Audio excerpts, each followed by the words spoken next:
Hello friends, welcome to my channel. આજે આપણે બનાવીશું કેપ્સિકમ અને ગાજરના ભજીયા. જો તમે મારી ચેનલ પર નવા હોવ તો મારી ચેનલને સબસ્ક્રાઈબ કરજો, જેથી આવનારી નવી વિડીયોની નોટિફિકેશન તમને સૌથી પહેલાં મળી શકે. તો ચાલો આપણે રેસીપી સ્ટાર્ટ કરીશું. સૌપ્રથમ આપણે એક તપેલીમાં બેસન લઈશું. તો અહીંયા મેં 1 કપ ચણાનો લોટ લીધો છે. ચણાની લોટની સાથે આપણે આમાં લગભગ 2 ટેબલસ્પૂન જેટલું, એટલે કે 2 મોટી ચમચી જેટલું ચોખાનો લોટ છે એ નાખીશું. હવે આપણે 1 ચમચી આમાં અજમો નાખી દઈશું. સાથે 1 ચમચી લાલ મરચું પાવડર નાખીશું અને 1/4 ટીસ્પૂન એટલે કે 5 ચમચી જેટલી હળદર પાવડર નાખીશું. સ્વાદ પ્રમાણે મીઠું નાખી દઈએ. એક વખત આને આપણે મિક્સ કરી લઈશું. પહેલાં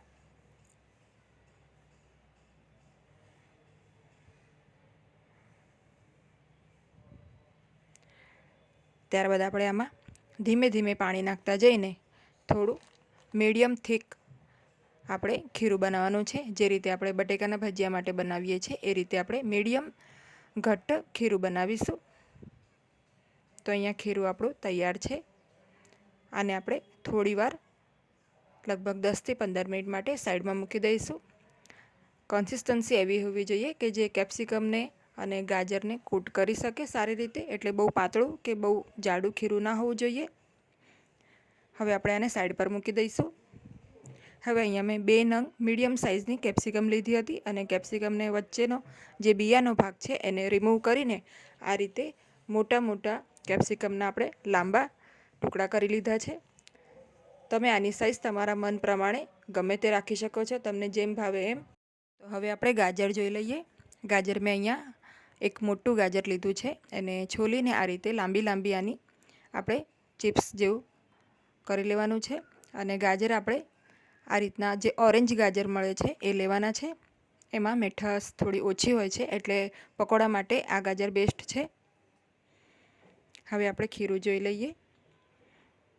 તો 10થી 15 મિનિટ બાદ આપણે જે ખીરું છે આપણું એને થોડી વાર ફેંટી લેવાનું છે.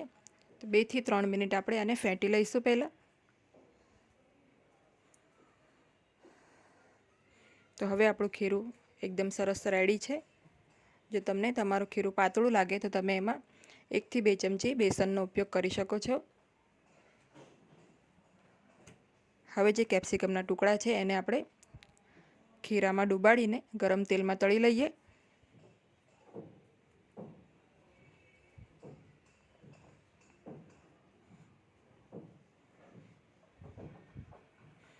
તો આપણે આ ભજીયાને મીડિયમ ટુ હાઈ ફ્લેમ ઉપર તળીશું, જેથી આ ભજીયા જે છે એકદમ સરસ ક્રિસ્પી બનશે.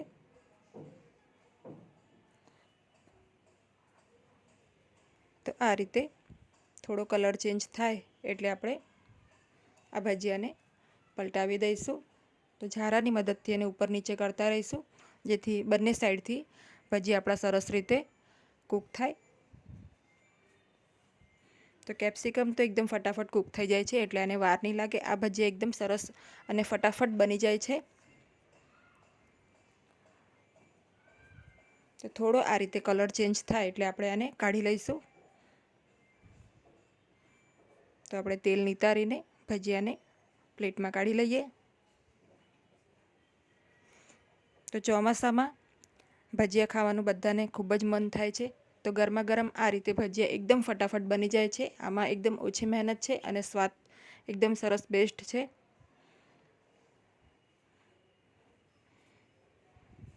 તો આ ભજીયા તમે ગમે ત્યારે બનાવી શકો છો. તો અહીંયા આપણા કેપ્સિકમના ભજીયા રેડી થઈ ગયા છે. એકદમ સરસ ગરમા ગરમ આ ભજીયા છે. હમણાં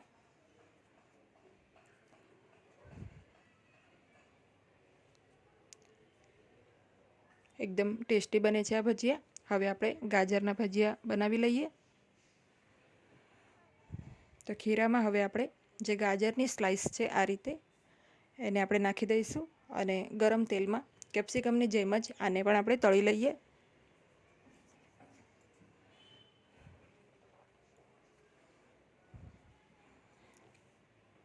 આ રીતે આ ભજીયા પણ ગોલ્ડન બ્રાઉન રંગના થાય ત્યાં સુધી આપણે એને તળવાનું છે. આ રીતે કલર ચેન્જ થાય એટલે આપણે એને કાઢી લઈશું.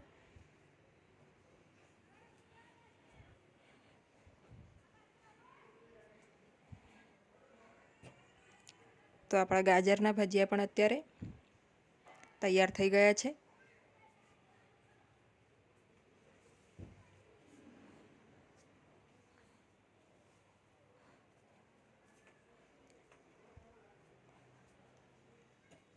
તો બંને ભજીયા આપણા અત્યારે રેડી છે.